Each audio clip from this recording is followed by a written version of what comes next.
Ça y est, c'est parti. La première journée du championnat national de football de première division s'est jouée le week-end. Le public a renoué avec le chemin des stades. Avec l'ensemble de nos consultants ce soir, nous allons évoquer le démarrage du National Foot première journée.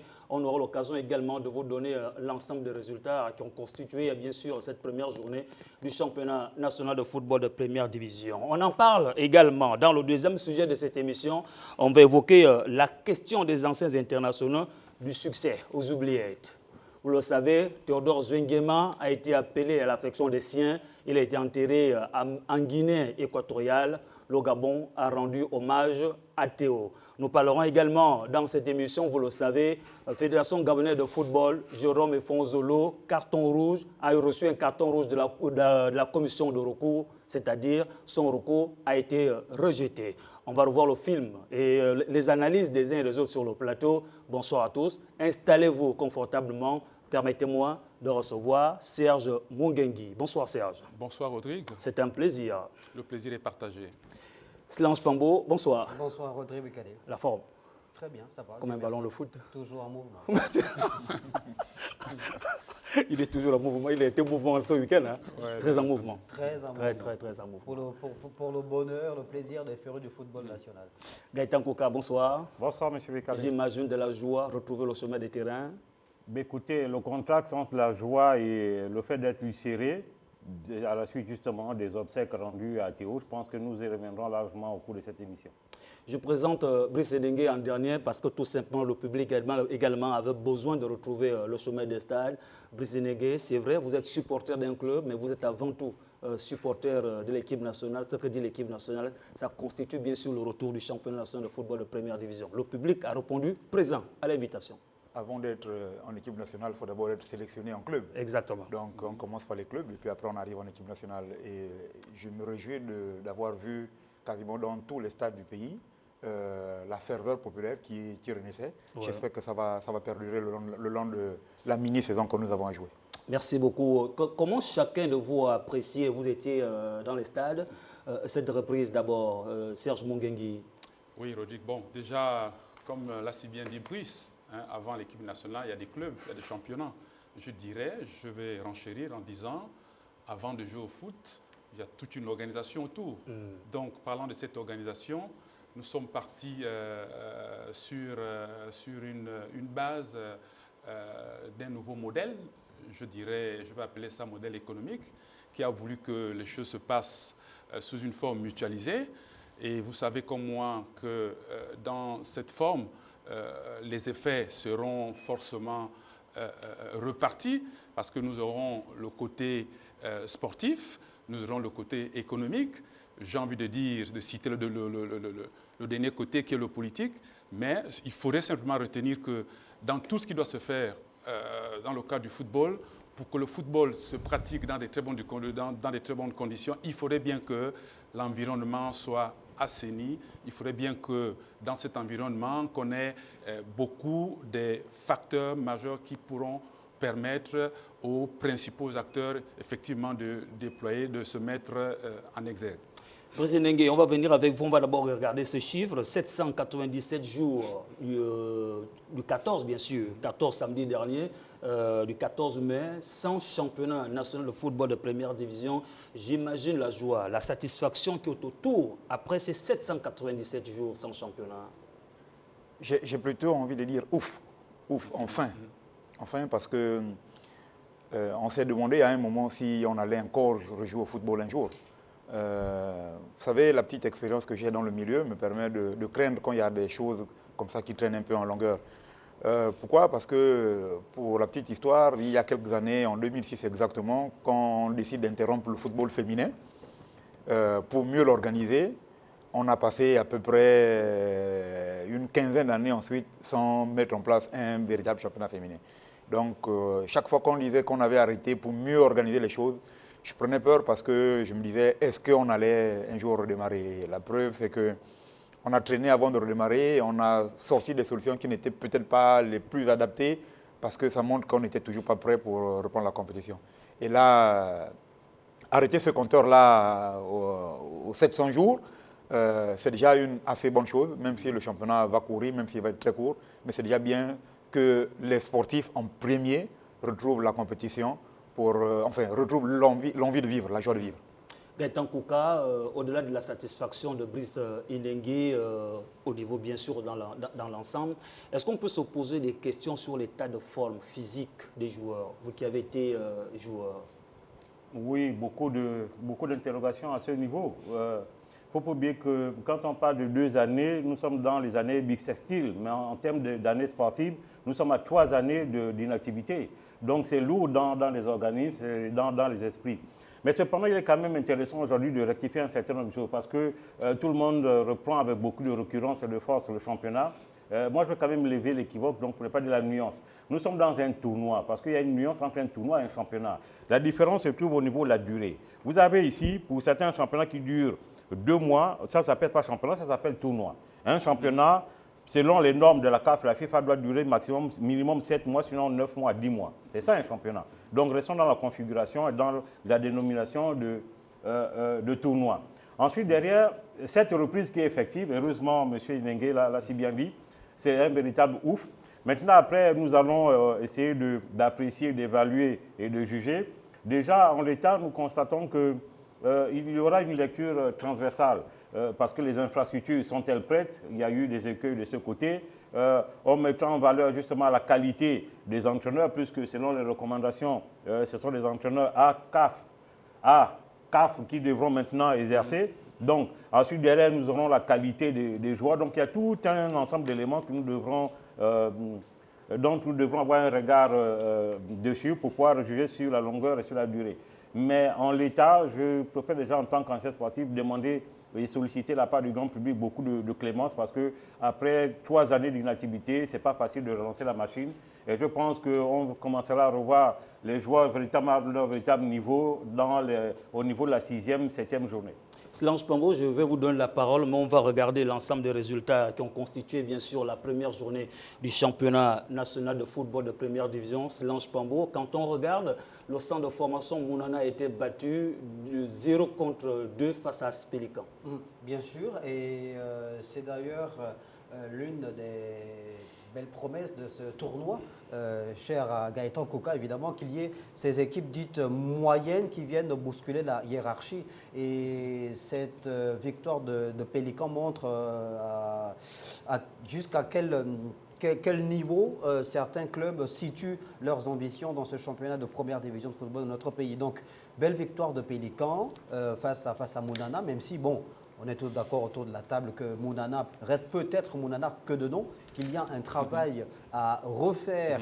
Il faut reconstruire de côté de Mounana qui semble dormir sur ces belles prestations des années antérieures. Et donc il y a là un signal fort que Pélican lance à l'ensemble des équipes engagées dans cette compétition, dans ce tournoi donc de première division-là. Et puis il y a d'autres superbes victoires, ce coup d'éclat de l'USB sur ses installations face à Akanda, à Gaston Péry, 4-0. Il y a également ce 4-0 du stade Mandji à la maison face à un autre stade, le stade Migovéen. Et puis il y a la belle victoire aussi de Bouangui Sport. Qui reste sur sa dynamique, on va dire.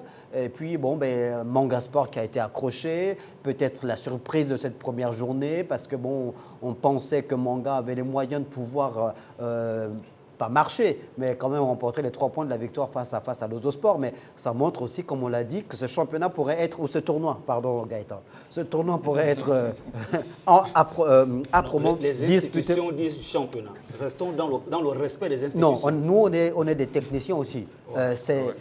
Gaëtan a bien fait de mettre en relief les arguments, l'argument qui permet justement de pouvoir faire la différence entre un championnat et un tournoi. Bon, 2 mois et demi, c'est un tournoi, ce n'est pas un championnat. On est content que le football est repris sur nos stades. Sur nos stades, on est évidemment heureux, mais n'abusons pas aussi des populations ou des férus de football. Ce n'est pas un championnat, c'est un tournoi. Merci Solange Pambo. On me signale que Alain Mebalé est en ligne avec nous. Avec lui, on va comprendre la victoire du stade Mandji face à Stade Migovéen. Bonsoir Alain Mebalé. Bonsoir Rodrigue, bonsoir le plateau, vous êtes tout mignon. Rodrigue, super pour la veste, je crois qu'elle fait partie de la collection 37. J'ai peut-être pas porté la mienne, mais j'ai mis ma chemise des grands événements. Et il y avait un grand événement à Port-Gentil ce week-end. C'est bien sûr la première journée du National Foot 1. On en parle tout à l'heure. Merci beaucoup, Alain Serge Vebale. Mais ne quittez pas, restez avec nous. On va vous reprendre dans quelques instants seulement pour parler de la prestation de cette équipe du Stade Mandji, Brice Séningué, le Stade Mandji qui s'impose face à cette équipe du Stade Migovéen, 4-0. Écoutez, j'ai vu jouer le Stade Migovéen il n'y a pas longtemps, il y a une semaine en préparation. Je savais déjà que l'équipe n'était pas prête, même s'il y a de belles promesses, mais l'équipe n'était pas prête. On a regardé un tout petit peu les prestations du Stade Mandji sur les matchs de préparation, parce que le Stade Mandji est en préparation depuis pas mal de temps. Ils ont joué par exemple le tournoi de Port-Gentil récemment, où ils avaient déjà montré qu'il y avait de la mitraillette à l'intérieur. Et puis il y a un fait qui ne me surprend pas beaucoup, c'est que le Stade Mandji s'est bien structuré cette année. La structuration du club fait qu'aujourd'hui, on ne s'étonne pas. C'est une équipe qui va vraiment jouer. Et déjà qui jouait assez bien par le passé, mais qui cette année va vouloir dominer le championnat. Et moi, personnellement, je ne suis pas surpris que les 4 buts soient arrivés, parce que quasiment sur tous les matchs, ils ont mitraillé. Serge, on va revenir avec vous. Il parle bien de la prestation du Stade Mandji. Alain Mbale est avec nous. Alain, vous avez écouté Brice Séningué. Peut-être revenir sur la bonne prestation et le résultat de ce match. Alors, ça faisait longtemps qu'on avait assisté à un tel engouement, une telle ambiance au stade Pierre-Claver d'Ivungui de Port-Gentil. On parle de près de 1522 spectateurs qui ont assisté à cette première journée du National Foot 1 et 2. À Port-Gentil, enlevé des rideaux. Le centre sportif de Benjé était face à Oyema AC. 2-0, c'était le score final. Et en deuxième partie, c'était bien sûr le Stade Mandji et son panel de stars qui ont étrié bien sûr ce stade migovéen de Lambaréné. 4-0. Une victoire qui prouve à suffisance que le recrutement de Stade Mandji s'est fait très bien, mais également que Stade Mandji est bien parti pour le titre, pour cette formule transitoire du National Foot 1 de cette saison 2021-2022. Alain, ne partez pas, vous restez dans les couloirs avec nous. On me dit que vous êtes en direct du téléphone puisqu'on va revenir avec vous pour parler de l'homme du match. Serge Moungengi, vous avez écouté Alain qui, presque ce que le président, ce que Brice Séningué a dit sur la prestation du Stade Mandji, mais également le comportement du Stade migovéen. Bien, je vais m'abstenir d'aller dans le détail de ces résultats parce que simplement, lorsque vous faites la lecture du tableau actuel des résultats, vous allez constater qu'il y a des équipes qui ont scoré autant. À 2 ans d'arrêt, vous voyez, 2 ans d'arrêt de championnat, toutes les activités sportives concernant les sports collectifs étaient suspendues. Du coup, quand je regarde ce tableau, j'ai envie de dire que pendant que certains étaient sous le coup de l'application des mesures strictes, d'autres continuaient à mener leurs activités. Parce que je ne comprends pas, j'ai envie, expliquez-moi comment, à peine les mesures levées, vous avez des équipes qui sont du coup performantes. Donc ça veut dire qu'elles ont travaillé pendant qu'il n'était pas question qu'elles travaillent. Mais attention, l'équipe de Manga Sport s'est bel et bien préparée, mais elle était Manga Sport. Il y a des facteurs. Je voudrais peut-être apporter quelques éléments à M. Moungengi. D'accord. Le football ne se joue pas que sur le terrain, malheureusement pour certains. Le Stade Mandji n'est pas resté assis pendant toute la période. Pendant qu'il y avait Covid, le directoire du Stade Mandji a continué de travailler. Ils ont fait des recrutements, de l'encadrement technique. Ils ont fait beaucoup de tests au niveau des dirigeants qu'ils avaient à recruter. Ils ont défini le programme d'activité, le programme d'action qu'ils avaient à mener. Et quand on a dit aux gens de ne pas jouer, les regroupements étaient interdits pour 30 personnes. Le Stade Mandji, par exemple le Stade Manga, ils ont continué à préparer des équipes à petits groupes. Il était important, par exemple, pour le coach de dire à ses joueurs que vous êtes 5, vous avez votre programme de travail pour ne pas complètement baisser pavillon. Donc aujourd'hui, ce n'est pas la grande forme encore, mais aujourd'hui, on voit que physiquement, dès le départ, dès qu'on a demandé de regrouper les équipes, et dès qu'on a levé les mesures, le Stade Mandji n'a pas attendu qu'on décide. Dès que les mesures ont été levées, le Stade Mandji a regroupé ses joueurs et est rentré dans un tournoi de préparation au niveau de Port-Gentil. D'accord. Dans le peut-être c'est la seule des équipes qui n'a pas de dette vis-à-vis des joueurs aussi. Oui, l'une mais des équipes. Enfin, il y L'une des a, équipes je aussi. crois qu'il y Sur a trois équipes. trois équipes. Mounana qui ne doit pas, Oui.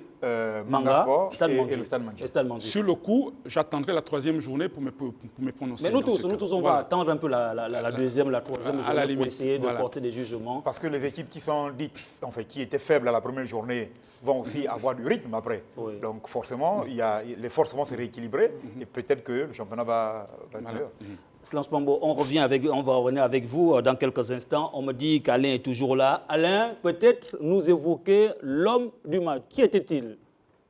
L'homme du match est sans contestation Jeff Batoubalane. Et c'est d'ailleurs le capitaine de cette équipe de Stade Mandji. Jeff Batoubalane, c'est 58 ballons touchés, 24 passes réussies, 1 but, 7 tirs cadrés. Eh bien, il est peut-être que l'homme du match, Rodrigue.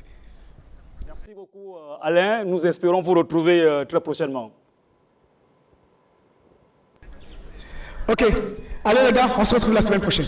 Merci. Merci beaucoup Alain. Vous étiez notre correspondant du côté de Port-Gentil. Vous avez analysé avec nous le match de la première journée du National Foot entre le Stade Mandji et le Stade Migové. Le temps, là, on a vu Alain les laguer. Non, il faut juste que vous disiez à vos téléspectateurs de ne pas faire attention au climat derrière. C'est tenu au décalage horaire. Exactement. Merci beaucoup pour la précision. Elle est très importante. Alors, on va revenir sur le championnat national de football de première division. C'est bien. Ça a bel et bien démarré. On va revenir sur un tableau que je m'en vais permettre à chacun de vous sur les engagements de 2012 de l'État. C'est bien d'avoir démarré. On va regarder sur la convention État-LINAF. L'État s'engageait en 2012, vous le savez, à allouer les ressources financières pour la LINAF et pour le championnat national, mettre à la disposition de la LINAF tout le patrimoine du COCAN, favoriser un cadre fiscal attractif, favoriser un cadre pour les droits TV. Messieurs, est-ce que on peut, Gaëtan Kouka? Bien. Monsieur Bekale, vous savez, il est quand même difficile de se répéter. Vous avez l'impression que vous faites de surplace. Nous n'avons cessé de décrire ici que les assises ont été une pâle copie de ce qui a été fait en 2012, sur le plan de la structuration, sur le plan de l'organisation. D'accord? C'est un fait. Après, derrière, vous voyez, l'État s'engage aujourd'hui pour les mêmes choses. Jusqu'à présent, le rapport qui a été fait n'a jamais été dit pourquoi les choses n'ont jamais été exécutées. Est-ce parce qu'il n'y a pas eu de moyens? Est-ce parce qu'il y a eu une mauvaise gestion? Et nous avons pris les mêmes protagonistes pour les mêmes raisons, nous repartons dans les mêmes contextes. Je dis, c'est notre particularité. Et ce qui est d'autant plus dommage, c'est que lorsqu'on essaie d'avoir un raisonnement cohérent et logique, on devient du coup, pour certains, un ennemi pour la raison ou un ennemi pour la République. C'est selon. Si vous savez que vous êtes dans une logique, ça ne sert à rien de se faire considérer comme la logique voudrait qu'en 2012, il y ait eu un contrat programme. Nous sommes allés derrière aux assises. Les assises auraient d'abord dû commencer par dire le contrat programme en 2012, qu'est-ce qui a été fait, qu'est-ce qui n'a pas été fait. Et sur cette base, on aurait pu redresser, donc recadrer les choses. Or, ici, on nous sert en 2021 ce qui a été servi en 2012. Le seul fait nouveau, c'est simplement la présence effective du comité de suivi et d'évaluation des assises.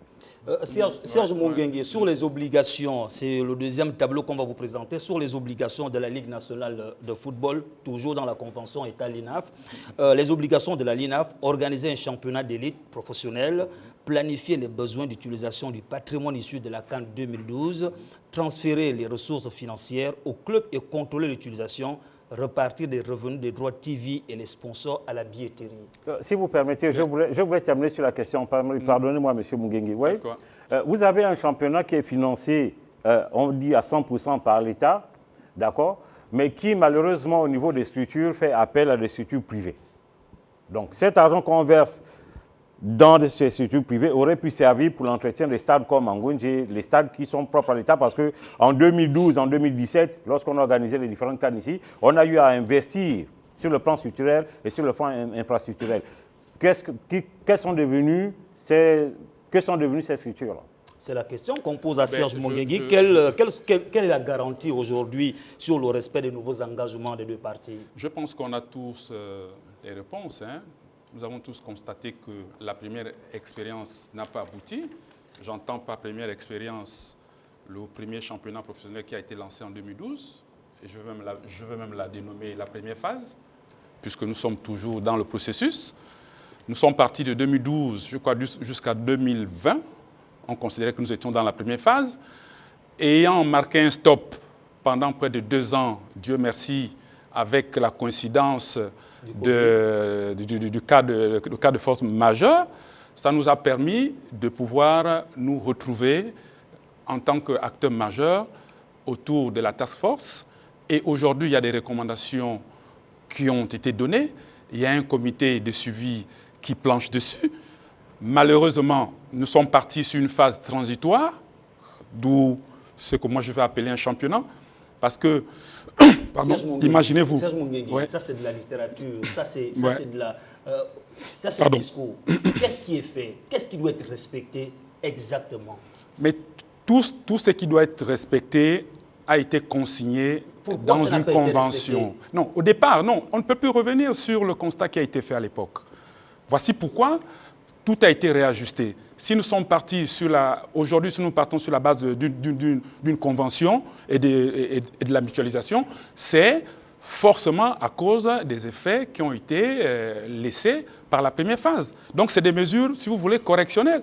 Mesures Voilà. correctionnelles, on est dans une phase de transition, on l'a dit. L'organisation de ce tournoi... On parle de garantie, du respect des garanties de ces deux parties. Hein. Ce championnat ou ce tournoi s'organise, on l'imagine, sur la base d'un cahier de charges qui a été élaboré par le ministère des Sports. C'est l'État qui met ses moyens financiers pour permettre la reprise du championnat de football. On l'a dit sur une période de 3 ans avant que les clubs, évidemment, ne puissent après voler de leurs propres ailes. Après, il y a des éléments qui sont contenus dans cette fameuse convention, ce cahier de charges-là, qui nous paraissent être très pertinents et auxquels on devrait y attacher du prix. Comme par exemple la mise à la disposition du championnat ou des clubs, des infrastructures qui ont été construites pour les Cannes 2012 et 2017, il y a un office national de développement de sport qui est aujourd'hui à la responsabilité de la gestion de ces infrastructures sportives-là. C'est une entité placée sous la tutelle de l'État, via le ministère des Sports. Donc je ne pense pas que ce soit une équation plusieurs inconnues que de pouvoir mettre à la disposition des clubs ces différents stades de football, sachant que peu de clubs aujourd'hui sont nantis en stade de football. Donc il y a des stades qui sont là, qui peuvent être utilisés, bon, qu'ils soient utilisés justement pour que ces infrastructures-là aient une seconde vie. Ensuite, moi, ce qui m'interpelle le plus, parce que je suis journaliste de sport à l'origine, comme vous évidemment, c'est le point relatif au droit TV. C'est quasiment une révolution dans notre pays. Combien de médias dans notre pays ont cette surface financière assez puissante qui leur permet de pouvoir s'acheter des droits du spectacle. Aujourd'hui encore, Tout ça, c'est de c'est la LINAF qui organise le championnat, qui le diffuse sur les chaînes de télévision et qui paie aux chaînes de télévision. Mais vous savez très bien que c'est mettre la charrue avant le bœuf ou bien c'est marcher sur la tête. On est d'accord? C'est Les mêmes effets. C'est de la littérature, des engagements de l'État aux obligations de la LINAF. La seule chose qui a marché, dans tous les points cités, la seule chose qui a marché, c'est le décaissement financier. On a sorti de l'argent, tout le reste, on n'a pas respecté. Tout ce qui a été fait autour n'a pas été respecté. On parle pour un nouveau challenge. Là, on va partir pour un nouveau challenge. Oui. Mais dans quelles conditions? Les mêmes contrats également. Mais les premiers couacs sont ressortis à la première journée. Ça veut dire qu'on n'était pas prêt. Je le disais tantôt qu'on a pris beaucoup de temps pour s'organiser, mais on n'était pas prêt. On a vu les conflits qu'il y a eu avec les arbitres. Ce n'est pas un secret qu'il y a eu beaucoup de problèmes. Il y a des arbitres qui ont refusé d'aller officier certains matchs parce qu'on leur a demandé de partir en banc et qu'ils seront payés plus tard. Ils ont refusé de partir. On a vu que dans certaines localités, les équipes ont été logées comme des brebis. C'est des effets de la LINAF, des effets de l'inorganisation de la LINAF qui montrent que malgré tout ce qu'on peut décider, on n'est toujours pas prêt. Vous parlez de loger comme des brebis, vous êtes même bien gentil. Moi, j'ai lu quelque part qu'il y a des équipes qui ont même dû partager leur chambre. Je crois que ça s'est passé à la Sourville.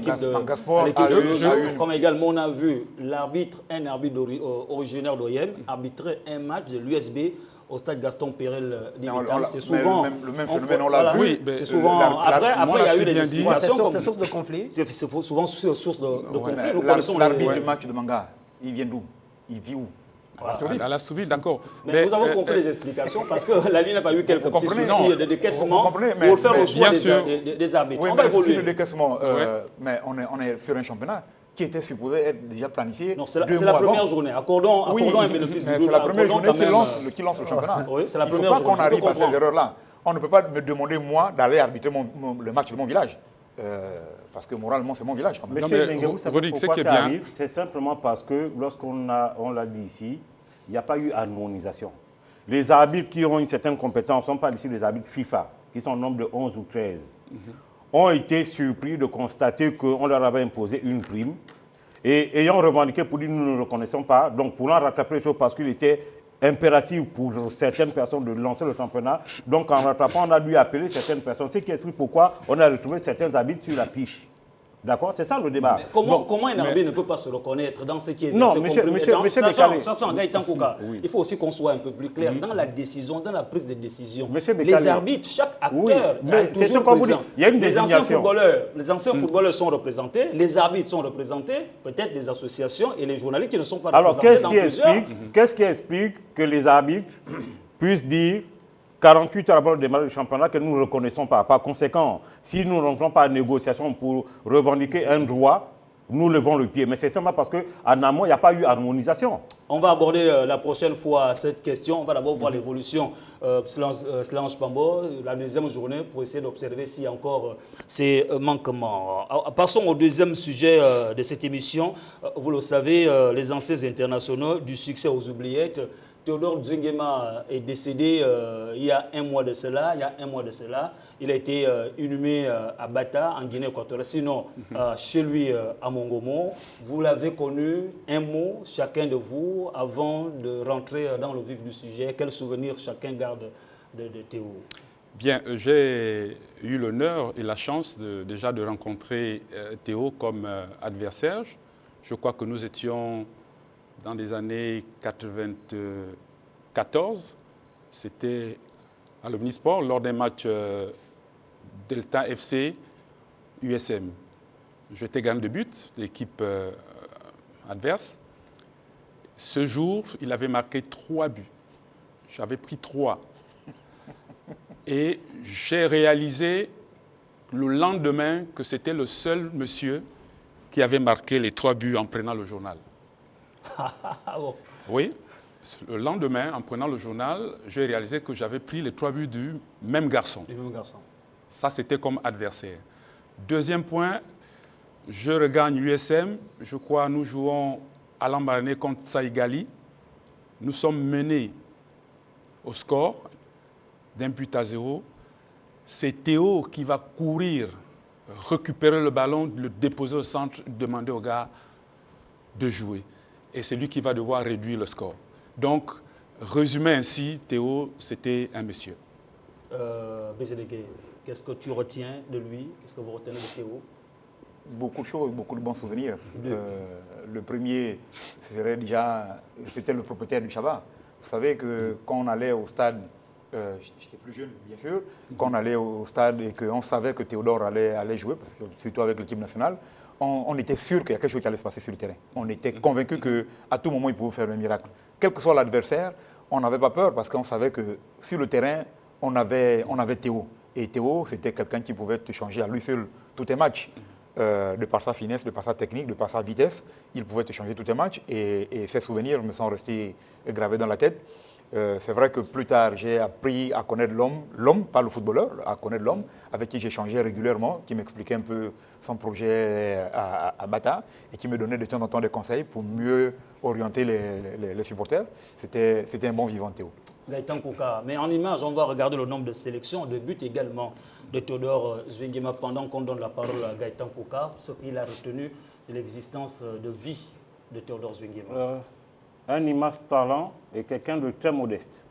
Bien, notre premier contact, nous l'avons eu en 98.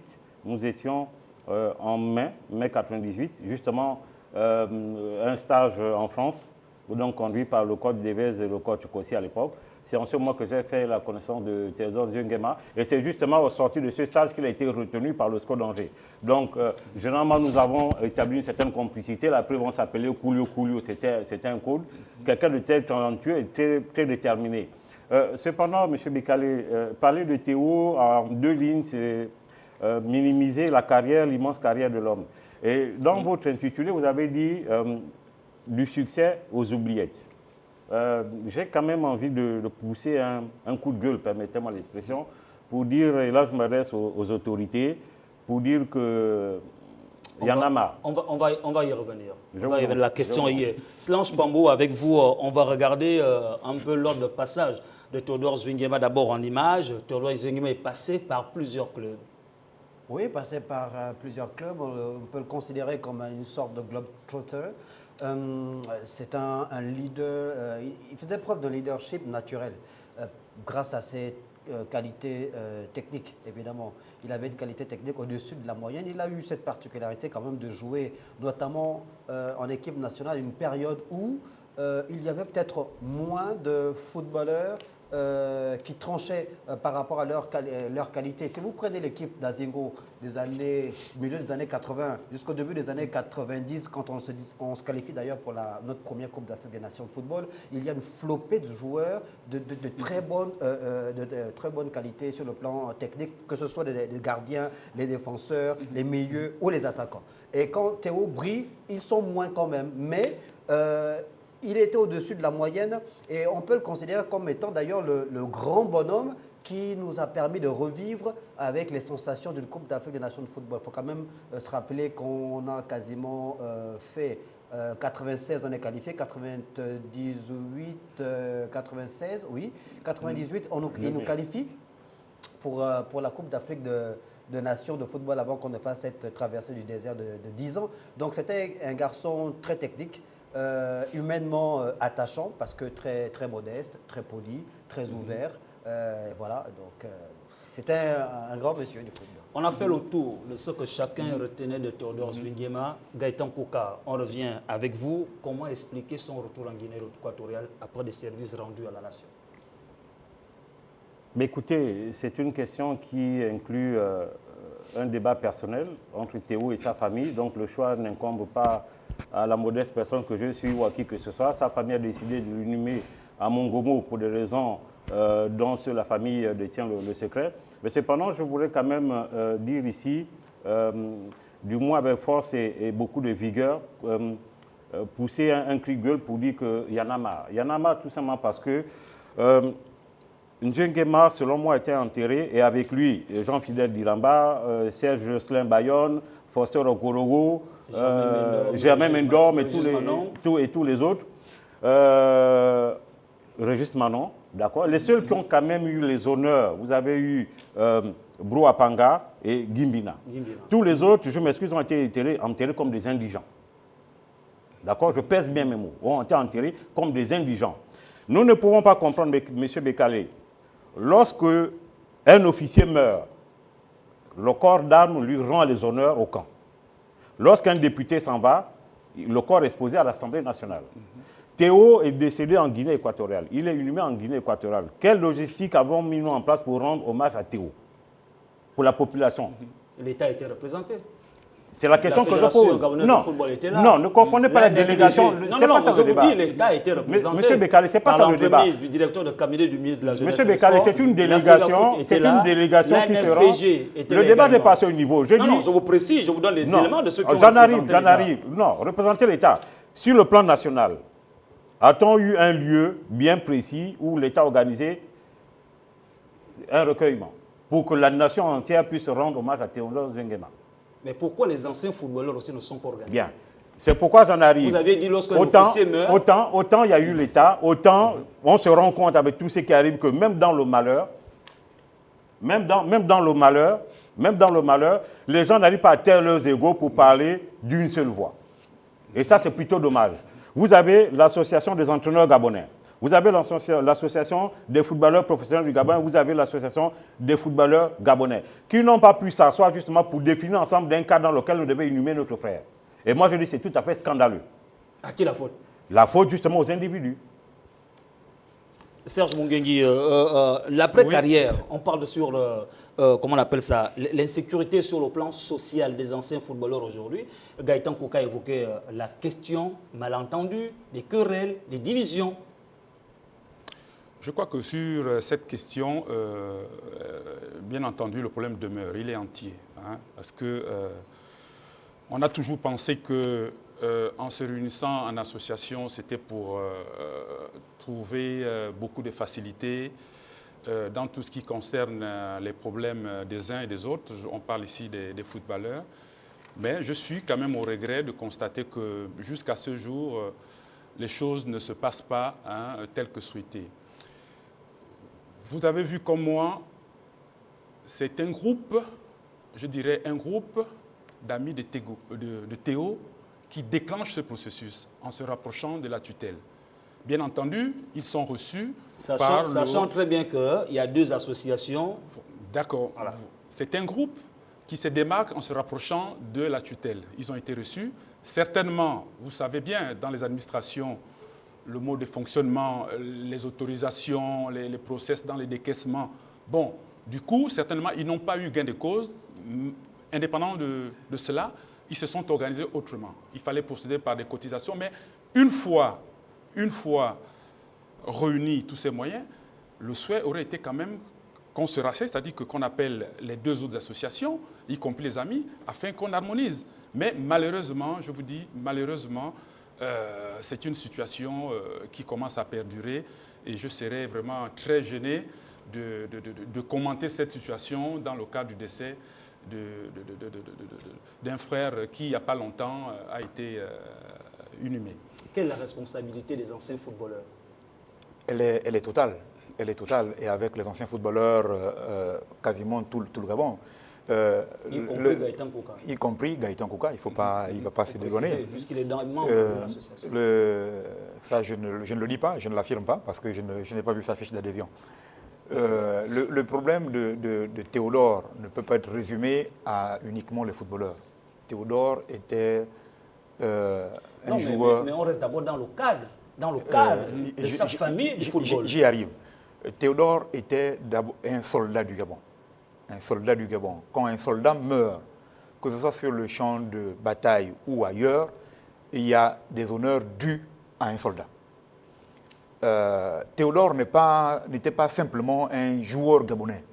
C'est dans notre histoire le meilleur buteur de la nation gabonaise. On ne peut pas se contenter d'appeler la famille au téléphone et dire stoppez les funérailles, on va arriver après un certain temps pour pouvoir vous accompagner, pour pouvoir vous assister. On ne devrait pas assister aux funérailles de Théodore. Ça coûtait quoi à l'État gabonais? Je parle de l'État gabonais, je ne parle pas du ministère de la Jeunesse et des Sports. Ça coûtait quoi à l'État gabonais? L'État gabonais est représenté par le ministère de la Jeunesse et des Sports. Après vous tirez les responsabilités à qui de droit, mais ça coûtait quoi à l'État gabonais de faire revenir le corps de Théodore sur Libreville, qui est quand même la capitale du Gabon, organiser des funérailles nationales et puis raccompagner Théodore vers sa famille. Ça, c'était facile à faire, c'était possible. Moi, je rejoins Gaëtan parce que ce qu'il dit est tout à fait logique. On ne peut pas enterrer Théodore comme ça, à l'improviste, comme si c'était un vulgaire personnage qui était décédé. C'est toute notre histoire qui s'en va avec Théodore. Les buteurs en sélection nationale, ce n'est pas aujourd'hui qu'on va les retrouver. On finit les carrières souvent sans marquer beaucoup de buts. Et Théodore était celui-là qui, depuis longtemps, patronnait le classement des buteurs en sélection nationale. On ne peut pas se permettre de le laisser partir comme ça. Maintenant, après, les agendas des uns et des autres, pour ce qui concerne les footballeurs, ils sont quasiment connus. Ils ne font pas pour la chose commune. Chacun a son agenda caché, et on le voit d'ailleurs dans leur comportement de tous les jours. Il est difficile de voir ces gens-là assis, et je parle, les footballeurs sont là, l'un en face de l'autre. Il est difficile de voir ces gens assis et trouver des solutions pour des problèmes communs. D'ailleurs, ce n'est pas nouveau. On a soulevé le cas de Brou. Mais Brou qui organise? À l'époque, on avait l'Association nationale de footballeurs professionnels qui était forte et qui était dirigée à l'époque au secrétariat avec Essani. C'est quasiment cette association qui lance les choses, peut-être parce qu'au sein de cette association, il y avait beaucoup de générations, beaucoup de personnes de la génération de Brou et qui avaient quasiment tous joué avec Brou.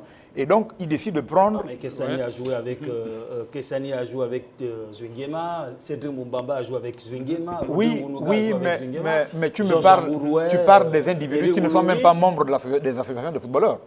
Tu parles des individus. Il y a des individus qui ont joué avec Zouingema, mais les associations de footballeurs aujourd'hui, quand tu regardes, ne sont pas toujours intéressées à certaines activités.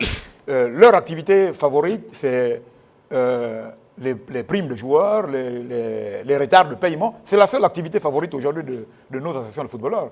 Quand il y a un retard de paiement, quand il y a des arriérés de salaire, là, ils sont au charbon. Mais pour les activités sociales, il n'y a pas d'entente. On ne les verra pas, malheureusement. Mais M. Bekal, vous parlez d'hommage à la nation. Comment comprendre que chaque délégation qui s'est rendue en Mongomo s'est rendue sur fonds propres? Chacun a pris sa piste, sa route et tout le monde... Vous voyez, les amis de Telon Djengama qui sont allés pour accompagner leurs frères d'armes, pour reprendre une expression... Sachant qu'il y avait la NFPG aussi. J'en arrive, sachant une expression propre aux militaires. On dû partir tout simplement parce que le jeune Eric Moulungi a pris sur lui la décision de dire, les gars, on y va. Donc il a mis à contribution un véhicule et un peu de moyens. Appuyé à ça, notre jeune compatriote Écolé Manga qui lui a envoyé sa contribution. Vous voyez, même sur le plan international, que ce soit Pierre-Emerick et tous les autres, même pas une annonce pour dire nous souhaitons les condoléances à la famille de Njengema. Ça dénote de la qualité des hommes que nous sommes. Comprenez? Quand vous parlez des associations, nous sommes naturellement dans une guerre, je ne peux pas comprendre si c'est une guerre de leadership ou autre. Nous sommes des Bantous. Chez nous, les Bantous, lorsqu'il y a un décès, on tient nos égaux, on s'assoit, toute la famille s'assoit pour dire nous avons un décès, que faisons-nous? Aujourd'hui, les gens sont incapables même de s'asseoir pendant la mort. Si les gens ne peuvent pas s'asseoir pendant la mort, mais vous pensez que c'est là des moments de réticence que les gens vont... Non, on a quand même des problèmes de comportement d'individus aujourd'hui dans notre pays. Donc il faut qu'on revoie tout ça. Silence Pambo, est-ce que c'est une bonne image qu'on renvoie? Bien sûr que non, bien sûr que non. On ne peut pas renvoyer une image... de personnes aussi divisées sur des obsèques de quelqu'un qu'on peut considérer, pas qu'on considère comme étant l'un des plus grands footballeurs gabonais de tous les temps, soit-il décédé en Guinée équatoriale.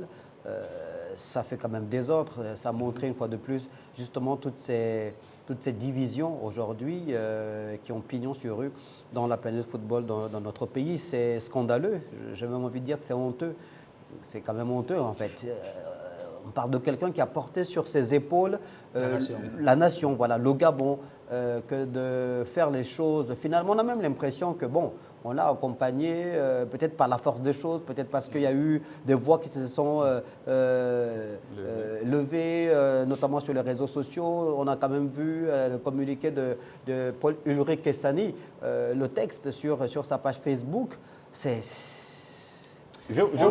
terrible, en fait. Rapidement, puisqu'on a un dernier sujet. Oui, on note également, est-ce que c'est une satisfaction pour chacun d'entre vous, l'octroi de 10 millions de francs CFA pour le chef de l'État qui a envoyé un émissaire, le directeur de cabinet du ministre de la Jeunesse et des Sports? Chacun peut prendre la parole. Bien, M. Bekale, ça peut effectivement, on peut le considérer comme étant une bouffée d'oxygène parce que sur le plan logistique et autres, on peut toujours en avoir besoin. Moi, ce que je dis, c'est sur le plan organisationnel. Vous voyez? Et j'insiste.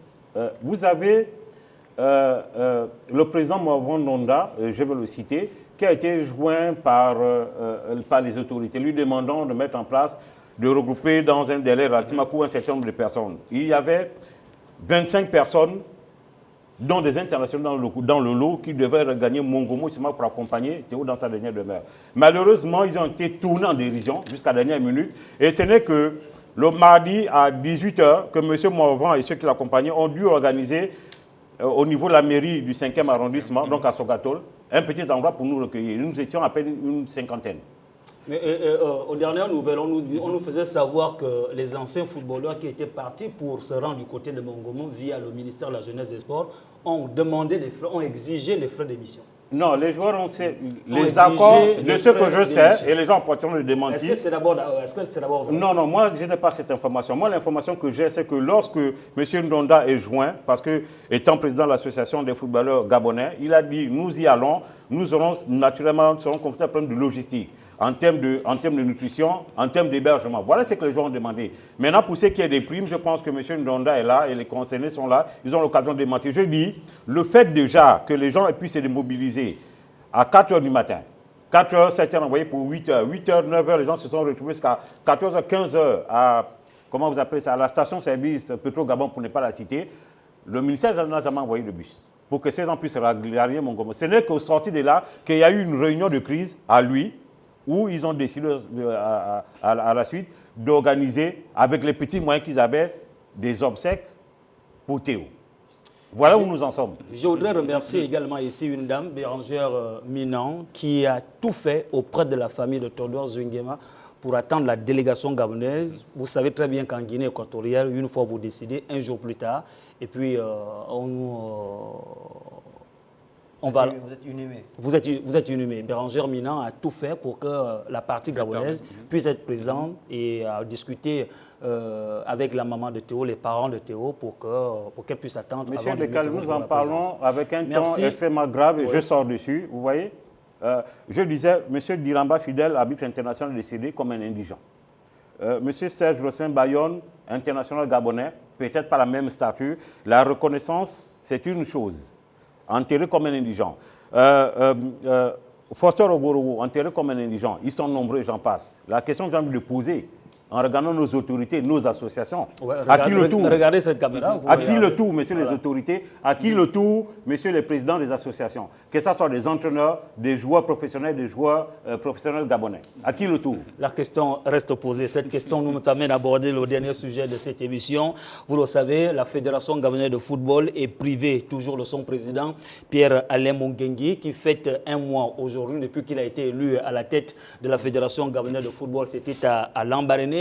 Jérôme Efonzolo a fait un recours rejeté. Messieurs, que comprend Brice Denengue, Slange Pambo, Serge Mungengui, Gaëtan Kouka, l'Africa Foot face aux échéances à venir, aux éliminatoires de la CAN 2023. Mungengui toujours privé de la Fédération gabonaise de football. Et confirmé par la commission de recours, bien sûr. Oui, pour ce qui est de la situation de Pierre-Alain Mungengui, bon, tout le monde le sait. Pierre-Alain Mungengui, depuis quelques jours maintenant, est privé de ses droits, notamment ce qui concerne sa liberté de circuler, d'aller et venir, puisqu'il a été placé en détention préventive à la prison centrale de Libreville en attendant de passer devant un juge d'instruction. On peut peut-être se demander à quand ce fameux passage devant le juge d'instruction. C'est la question qui reste pendante. Puisqu'on ne sait pas à quel moment aura lieu ce passage de Pierre-Alain Mungengui devant le juge d'instruction.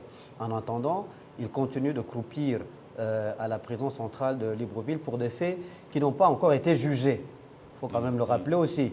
Il n'est pas encore passé. Mais bien sûr, puisqu'il n'a pas été jugé, il est en détention préventive. Bon, il est soupçonné d'avoir fait preuve de complicité passive, selon les propos.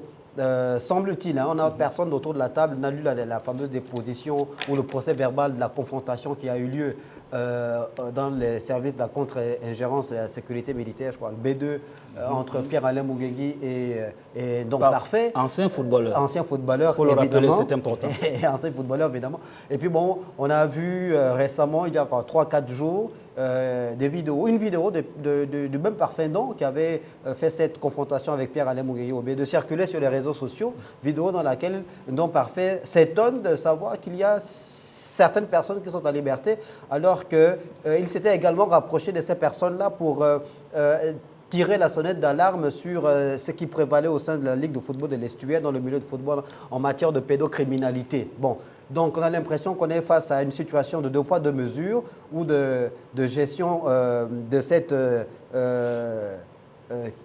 ce phénomène de pédocriminalité à géométrie variable dans notre pays. En attendant, la Fédération gabonaise de football, comme vous le savez, est gérée par le premier vice-président, le général Mangolo Mvoulou. C'est ce que les textes disent clairement.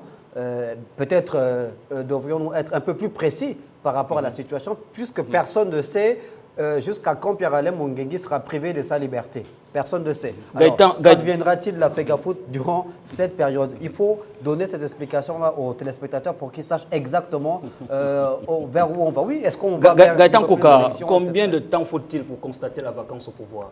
Selon les textes, donc les statuts et règlements, je crois, l'absence du président doit être constatée après 12 sessions, je crois. 12 sessions, d'accord. On constate la vacance de pouvoir et à partir de ce moment, mécaniquement, le vice-président qui assure l'intérim a 60 jours pour organiser les élections. Ça, c'était une démarche.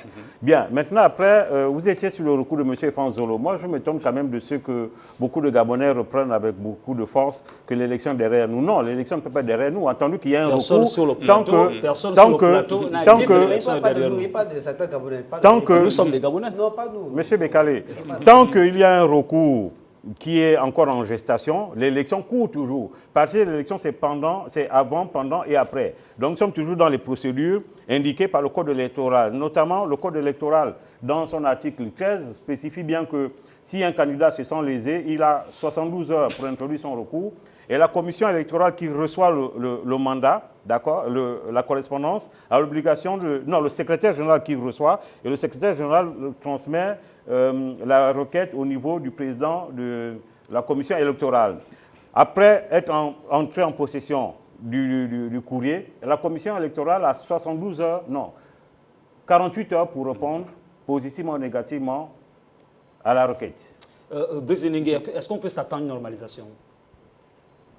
Est-ce que c'est possible? Logiquement, non. On ne devrait pas être dans un cas de normalisation. À quel moment y a-t-il une normalisation? Ce qui s'est passé pour le cas du Gabon, la dernière normalisation, c'était un problème de texte, des statuts de la FEGAFOOT qui avait été modifié sans l'aval du congrès de la fédération, qui avait été modifié quelques jours avant le congrès. Et dans la modification, on avait ajouté au collège électoral, on avait modifié le collège électoral. On avait ajouté des sous-ligues au collège électoral. Rapidement, Brice Ningué. Or, les sous-ligues, normalement, ne font pas partie du collège électoral. Et on n'a pas choisi toutes les sous-ligues. On avait choisi les sous-ligues qui étaient proches du président de l'époque. Et donc, ça avait été constaté. Et cette modification nous avait obligés à aller à la normalisation pour refaire les textes, qui d'ailleurs ont été refaits, validés plusieurs fois, enfin 3 fois par la FIFA avant de nous revenir. Mais je voudrais revenir sur le cas du recours de M. Zolo, mais je pense qu'on est dans la démarche logique. Ils se sont lésés, il a déposé un recours, une demande d'annulation à la commission de recours, qu'il a débouté. Il a décidé de saisir les instances internationales, donc certainement la CAF, puis la FIFA, puis à la fin le TAS. Donc il est dans son droit. Il est dans son droit. Le plus absolu. Le plus absolu. Il est dans son juste droit. préciser quand même par rapport à la situation au sein de la FEGAFOOT, en ce qui concerne la vacance de pouvoir, qu'elle est dûment constatée, hein, les textes le disent, soit s'il y a décès du président ou s'il y a démission de sa part. On n'est pas dans ce cas de figure-là. Mais si au bout de la tenue de 12 COMEX, donc à raison de 1 COMEX par mois, donc au bout d'un an, on a constaté... Il y a un article également qui parle de 60 jours. Non, 60 60 jours, c'est jours, le par délai rapport- après les 12 mois. Oui, après les 12 Après les mois. 12 mois, on a 60 jours, le organiser vice-président a les 60 jours pour organiser les élections. Voilà. Je voudrais quand même revenir sur la question qui n'a pas été totalement répondue par M. Nengue sur l'affaire de la mise en place du comité de normalisation. Oui, il y a des possibilités de mettre le comité de normalisation. M. France Zolo a introduit un recours au niveau du TAS. Si sa requête est jugée recevable, à partir de ce moment, le bureau actuel sera débouté et l'État n'aura plus une autre obligation que de mettre un comité de normalisation pour conduire les affaires courantes. Non, on ne peut pas décider, l'État gabonais ne peut pas décider d'un comité de normalisation. Le comité de normalisation ne peut être décidé que par la FIFA. Par la Ce FIFA, qui va pardon. se faire, Merci c'est pour la qu'on va correction. on va annuler l'élection, si jamais il C'est a pourquoi raison. je voulais Et justement signifier il faut- le cadre juridique qui pourrait amener à la normalisation. Merci il pour la correction. il faut J'espère réorganiser que votre l'élection, souhait, mais ce il n'y n'est aura pas pas la de... normalisation. Monsieur, moi je suis un sportif dans l'âme, je suis respectueux des lois et des règles. Merci beaucoup. Dernière rubrique de cette émission. Serge Mungengui, à qui adressez-vous le carton? Vous avez le rouge et le jaune. Malheureusement, Brice Nengue nous a toujours pas amené le vert. Merci. Comme vous l'avez si bien suivi, j'ai lu Rapidement, sur les Serge réseaux Mungengui. l'intervention d'Ibrahim Don sur la reprise du National Foot. Vous savez tous que le choix d'opter pour la bataille de la reprise des activités lui a valu l'exclusion de l'équipe nationale. Non, pas vrai. Donc, par rapport à son intelligence, j'aurais bien souhaité qu'il se réserve de se prononcer jusqu'à ce jour de tout ce qui concerne certaines activités. C'était carton vert ou bien carton jaune? C'est un carton jaune. Avertissement. Brice Nengue, vous avez voulu rebondir sur ce qu'il a dit, mais on ne vous permet pas d'y rebondir. Allez-y, il s'est exprimé librement. Voilà. Allez-y, rapidement, brandissez le carton. Je suis passé plusieurs fois sur ma page verte, Oui. mais aujourd'hui je brandis le rouge. Oui. Carton Comme rouge. à l'image de votre chemise aussi. Oui. J'aurais dû soulever même en même temps la chemise. Non, t'as la chemise. Carton rouge au président de l'AS Mangasport. Oui. Je prends peur de ces décisions. Oui. J'ai le vague sentiment que s'il continue comme ça, là, il va conduire le club de Comilog vers la deuxième division. Attendez. Gaëtan Kouka d'abord. Gaëtan Kouka. Monsieur Bekale, pas besoin de brandir le verre avec beaucoup de conviction. Naturellement, carton rouge à Monsieur le ministre, carton rouge à son directeur de cabinet, carton rouge au président des entraîneurs gabonais, carton rouge au président de l'association professionnelle des footballeurs gabonais, carton rouge au président de l'association des footballeurs gabonais pour ne pas avoir mieux organisé le décénoncement de Nguema, mais de tous ceux qui sont partis. Et le travail de synergie, même dans le moment de décès, de douleur, est souvent important. Donc, carton rouge à tout ce monde. Ben, carton vert au ministère des Sports, à l'État, pour avoir permis la reprise du championnat, avec finalement en toile de fond peut-être l'envie de dire au ministère des Sports de tout mettre en place pour que la ferveur qu'on a observée lors de la première journée perdure durant ces 2 mois, que va donc durer ce tournoi de football cher à Gaëtan Kouka, en faisant en sorte peut-être que l'entrée reste gratuite durant les 2 mois pour que les stades restent bondés, parce qu'on a assisté quand même à de beaux spectacles au stade Tatamigolé, au stade Gaston Péry de Bitam, au stade Monédan de Siban, au stade de 105 et le stade Idriss Gari à Ovendo. Donc ce serait bien qu'on puisse réfléchir et voir comment faire en sorte que ce championnat-là, pour cette période de transition là, de 2 mois, ce tournoi-là, l'entrée reste gratuite et puis pour la saison prochaine, on fait payer l'entrée. Monsieur Pambo, c'est pas terminé. cher à M. Kouka, c'est cher aux normes de la FIFA et de la CAF. Monsieur Gaëtan Kouka, l'émission est terminée. Carton vert de l'émission des As du foot à Bérangère Minant, sous forme de félicitations. Bérangère Minant qui a tout fait pour la bonne organisation des obsèques de Théodore Nguema du côté de Mongomo. Les As du foot, c'est terminé pour aujourd'hui. Nous aurons l'occasion de vous retrouver lundi prochain avec le même plaisir. Sachez très bien que l'équipe éditoriale était chapeautée par Berleg Lekoba, Régis Massima était à la réalisation. Portez-vous comme un ballon de foot, toujours en mouvement.